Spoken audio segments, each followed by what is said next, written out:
হাইকোর্টের এই রায়দানের পরে 24,000 পরিবারের ভবিষ্যৎ অনিশ্চিত হয়ে পড়ল।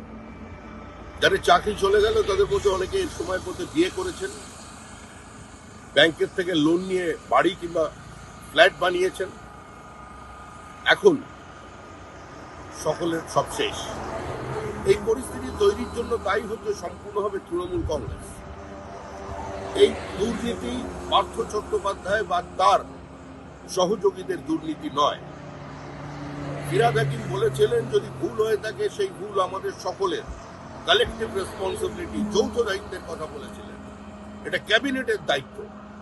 তাই এই অরাজক অবস্থা তৈরি করবার জন্য, মেধাকে প্রতারিত করবার জন্য, সমাজকে খোলা বাজার বানানোর জন্য এবং সর্বোপরি এই শিক্ষকের চাকরিকে আলু পটলের মতো বাজারে বিক্রি করার জন্য দায় নিয়ে আজকে মুখ্যমন্ত্রীর অবিলম্বে পদত্যাগ করা উচিত।